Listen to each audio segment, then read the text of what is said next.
What was it like growing up in Boston in the 1950s and 60s, Lesley? I don't think it was any different to any adolescent or child growing up in that era anywhere. I mean, I think I had quite a charmed childhood. I had grandparents who doted on me. I had parents who doted on me. I was an only child, so I was spoiled. And I had lots of friends. And so I had a really good time. I didn't want for anything. I think yeah, I mean, that's all I can say really. It wasn't as if, I didn't really have any comparison either, so I couldn't compare it, say, to people my age with my ethnicity growing up in London, because I didn't really know anybody at that time. And so all I knew was this, and I didn't, I mean, I think I recognised that ethnicity I was different, but it didn't make any difference, you know. And having a dad who was the best cricketer in the town, seriously made a big difference, because everybody knew my dad, and I was my dad's daughter, and therefore it kind of gave me some sort of street cred. Great, great. So you mentioned friends.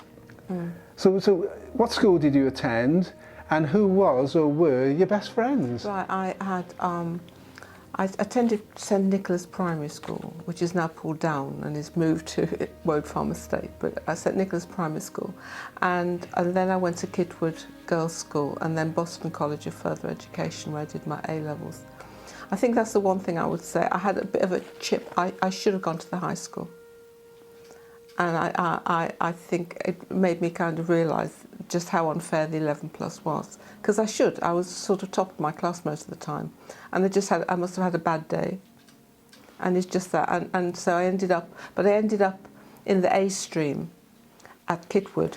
And the A stream, because they also had a chip and they wanted to prove that they were as good. So in the A stream you got pushed and pushed and pushed. So I did quite well. And then I went on and did my A-levels at Boston College, which was also new. So they had a lot to prove. So all in all, and then I went on to Macmillan College, which was the education department at Leeds University. I was based in Bradford. And yeah, and so that's how it went on. So friendships at that time, do any sort of still? Yeah. I had two friends who Susan, who lives in Boston still, and she never left Boston. I'm still very friendly with her. In fact, I saw her just on Friday. And then my very best friend, Gillian Howden, moved to Middlesbrough. She got married. I was bridesmaid at her wedding. But we're still in contact, but we don't see each other very, very rarely, but we're still very close. But those are my two closest friends, really. Yeah. But it's interesting when I'm walking around in Boston now, because I come home a bit more often now. I still bump into people and say, "Oh, it's Lesley. You know, it's lovely." Yeah. No, I know those stories as well. They say, "Oh, I haven't seen you for a while, and you've been gone for 35 years." Exactly, or something. Right. I know those stories. I know those. Yeah. I do it when I go back to Cardiff. Yeah. At that time, were there other Caribbean or Jamaican families in the area your parents socialised with? And did they have children you became friends with, or even sort of lifelong friends? Yeah. Well, I suppose, I should have mentioned Dawn actually, but Dawn was more like family. I mean, Mac and Molly, particularly when they came back to England, because they were posted abroad. When they came back to England and they were in Scampton, I mean, we spent so much time with them, so much time with them, and Dawn and I became quite close as well. So there's them in the later stages, but also my Uncle Victor came to England, a real wind rusher in the ones that came in the 60s, I think he probably came about 64, I'm not sure. When did Uncle Victor come? 64, but he came, Uncle Victor came, and he used to come and visit me often. And Dad's very best friend my uncle Roy March, who they played cricket together, he moved from Boston to London, but he would come, and he was like a second father to me as well. So I had quite a bit of influence, but my Uncle Victor was and my Uncle Roy, they were my two favourite really. But Mac and Molly were very influential also in my upbringing. Explain a little bit who Mac and Molly were. Mac and Molly's Dawn's parents, and Mac was in the Air Force with Dad, and so they remained friends. They'd been friends when about 75 years when Mac died. They'd been friends all that time, and Mum and Molly got on very well as well. Great. So. Thank you. I mean, it's well documented how the children of those that have migrated to another country can experience sort of issues about their identity. You know, am I British? Am I Lithuanian? Am I Jamaican? You know, most young people have to deal with who they are during those teenage years. Did you have any sort of conflicted emotions of feeling or feelings as a young teenager? I did, yes. I think once, but not until I left home really, and I started. I mean, my dad introduced me. He always used to take a magazine called Ebony, and at that time it wasn't readily available. He used to order it, and there used to be very interesting articles about the civil rights that was going on in America, and that got me thinking. And Dad also introduced me to James Baldwin, and suggested that I started to read James Baldwin. This was when I was doing A-levels. So I kind of read James Baldwin, and I started to and then when I qualified, I was going to stay in Bradford. I got offered a job in Bradford, but Tony, that was the Reverend, the one, he said I should think about going to London. And at that time, he had just become a curate at St Matthew's in Brixton, in the centre of Brixton, which was a real. And so I applied for a job and I got an interview. I went down there and he took me that evening, I remember, to a Black Panther meeting, which was, and I remember coming home. I remember telling my mum, I said, Mum, I've been to a Black Panther meeting, and she hit the roof, because she hit the roof, I remember. But it was really interesting, because somebody had died in custody, the usual story, and they would. So, and that's what really, and then once I started working in Brixton, and my school was just on the outskirts of Brixton, it was very, very multi-ethnic, a lot of children at that time who had come straight from Jamaica into secondary schools.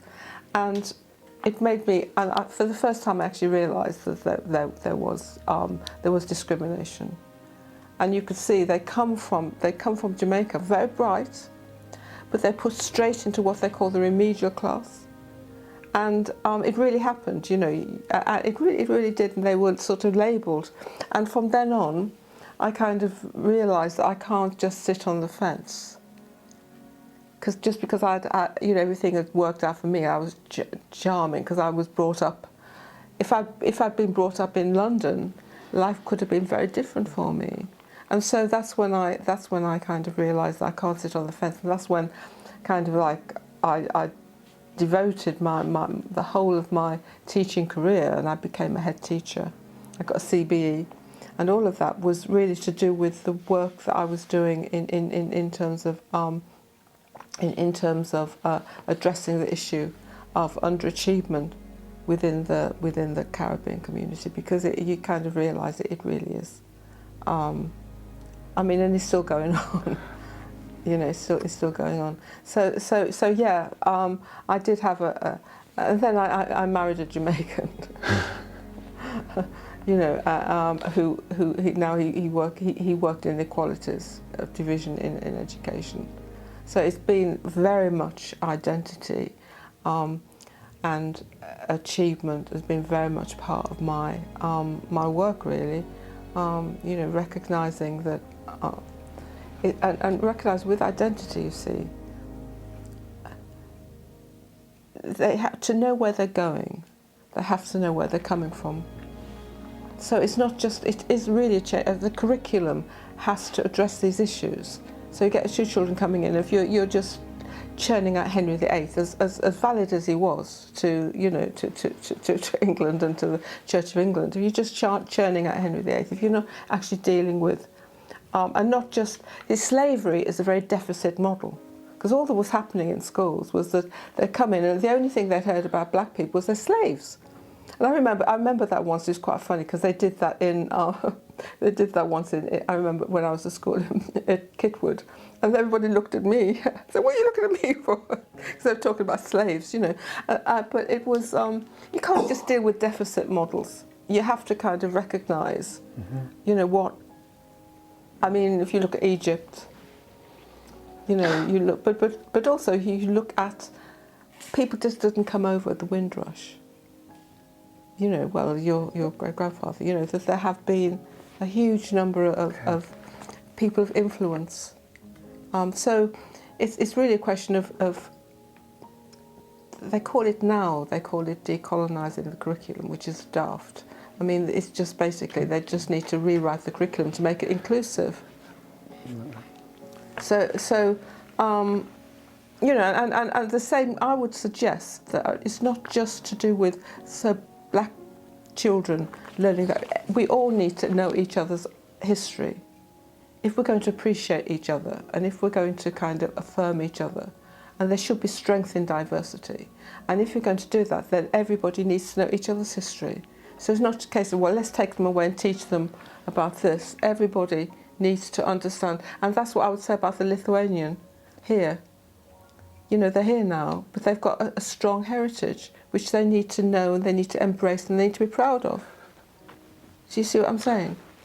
I do immediately. I mean, and we do that. I mean, we start off a very sort of a basic level, but I mean, wonderful what you said, and I was aware of your amazing journey and commitment, etc. You know, we just say, well, I don't even know what Polish people eat. Yeah. Or what Lithuanians, what's their favourite dish? Yeah, yeah. And let's start there. Yeah, yeah. I'll eat Polish food and Lithuanian, and we start there, because we know what Chinese food, and we know it. So, yeah. I mean, I know it's kind of base level, no, but it's an appreciation. It really is, exactly. You know. We used to have something very, very simple, but when we took the year 7 in, we used to have a tea party for everybody, but everybody had to bring a cake from their own heritage and tell a little bit about it. And that was just for parents would come and everything. We'd just get together after school one evening as an introduction to the school. Yeah. But it's stating it's very diverse and we've all got something to offer. It was lovely. Yeah. Little things like that, you know. Yeah. How connected did you sort of feel to the RAF? I mean, was it part of your identity? Only from Mac and Molly, because they were in there for quite a while. They were still at Scampton. I knew Dad was in the Air Force and I used to see pictures, but I never really, at one point, for about half an hour, I did think about joining the RAF. Just for about half an hour. I couldn't, you know, and I was considering my options. And I just thought, well, I'll get away from home, I'll travel, and I could get a trade or a thing in there as well and do that. But I thought I didn't think I could take the discipline. But I did for about half an hour. It was something I was considering. Yeah, I was about half an hour as well. So what has been your most sort of personal, sort of satisfying achievement? Oh gosh. I suppose I have to say recognition through getting a CBE for the work that I'd done in education. I think. Yeah, it was because, I mean, I don't even know where it is. So it's not something that I kind of parade around or something that I kind of feel, but it was the recognition that was important, not the kind of medal. The fact that what we had achieved in the school, because the school was well, we managed to make it a school that had majority, 90% of our children in the school were black, and we became the most high achieving school in Lambeth.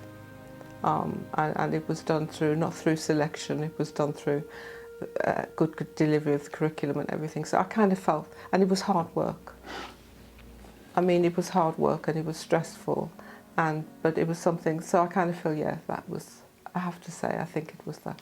I don't really like to boast about it, but. We asked the question. Yeah. I mean, ultimately, I know there's lots of criticism and conversations go on about the gongs, etc. But ultimately, they are recommended. One is recommended by one's peers. Yeah, it was. It was. Yeah, it was. Yeah, I mean, it's. Yeah, and I knew some. I mean, I was quite friendly with the Archbishop of York at that time, with John St. Armour, and people. So I kind of knew some people who had worked with me, because he'd worked with me on a publication and things like that. So I guess, because there must have been other people as well who've done just as good, but it was my peers, yeah, who recommended it. Yeah, that stuff I think is fantastic. Yeah. So Jamaica. Yeah. When you reflect upon the country, what is Jamaica? What does Jamaica mean to you?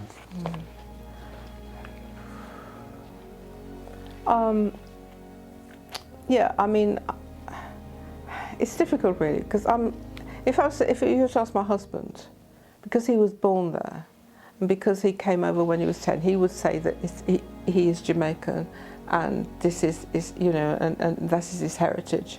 For me, it's a little bit further back, in the sense that it's where my family come from, and it's a heritage which I kind of embrace. And I like Jamaica a lot, but I would not want to go and live there. I realise I would not want to go and live there. Although everything in terms of the cultural aspects as well, which I embrace fully, and in many ways sometimes I kind of feel culturally more Jamaican than I do English now, because most of our friends in London are Jamaican. We sort of work in a Jamaican community and all of that. So, but I would not want to live there, without a doubt. I couldn't live there. Okay. After we're there for a few weeks, I've had enough. I want to come back. Yeah. I don't like the driving.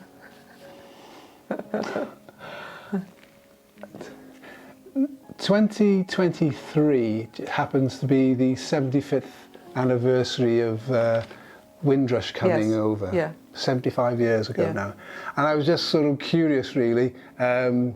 Windrush, that word, that name, really has only come to the attention, let's say, of the masses in the last 5, 6, 7 years. And prior to that, there wasn't much sort of knowledge of it.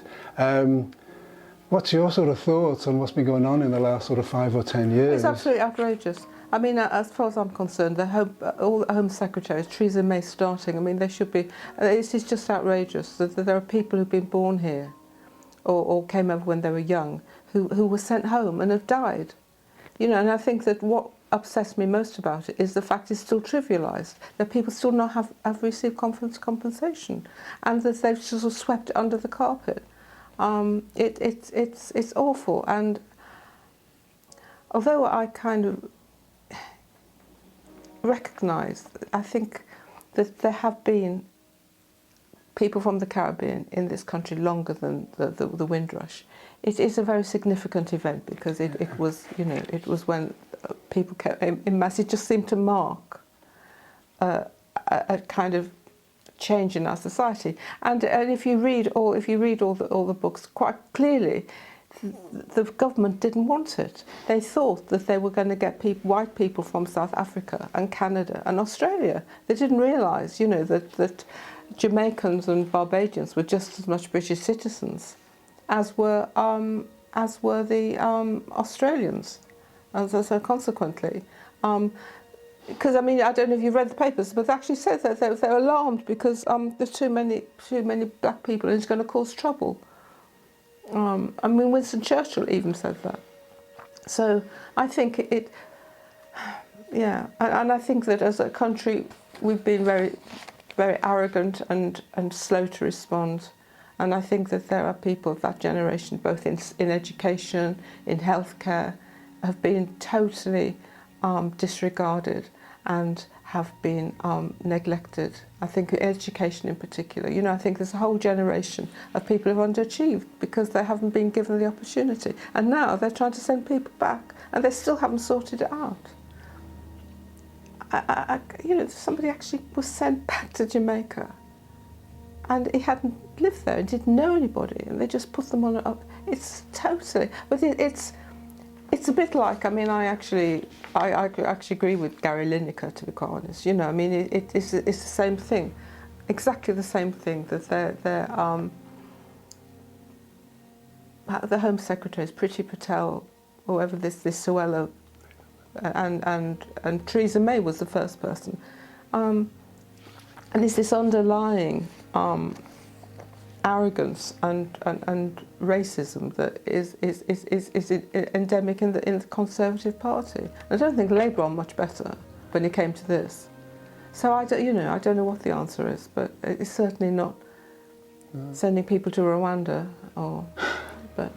But yeah, so I mean, I think there's going to be some celebrations. You know, I mean, it's interesting. If you go to Brixton now, you've got Windrush Square, and you've got various things sort of that commemorate that Windrush actually happened. But it's the fact that the implications of the way that the government have responded to it is what is the most worrying. And it sort of reminds me when you're sort of walking down the street and someone says, "Go back home, go back to where you come from." I mean, that's what the government are bloody doing. They were sending them back from where they thought they come from. Where they thought they come from. I'd say, yeah, you know, yes, exactly. Absolutely. And they've been here 60 years paying their taxes, etc., etc. I know. It's appalling. Thank you. Final question. Yes. So, tell us about the book that influenced you most in your life, please. Small Island by Angela Levy. I love it. I love it. It's Dad's story. It's my story. It's everybody's story. It's an amazing book, and she's also written now. So, I mean, she's died now, you know, but she's written books about growing up in London as a teenager of light skin. And although I wasn't in London, you can identify with it's just she was just a fantastic reader. But The Small Island is just a wonderful book, and they've got a play now, and I haven't seen it, but it's supposed to be quite wonderful. I know the story and I know the play. Mm-hmm. You know. All right. Yeah, but yeah. It was on TV as well. It was. Yeah. Yeah. Yeah. I didn't like the TV version so much because they based it too much on romance. It's tricky. It's tricky. It was very, very good. Yeah. Yeah. Good, thank you. That's brilliant.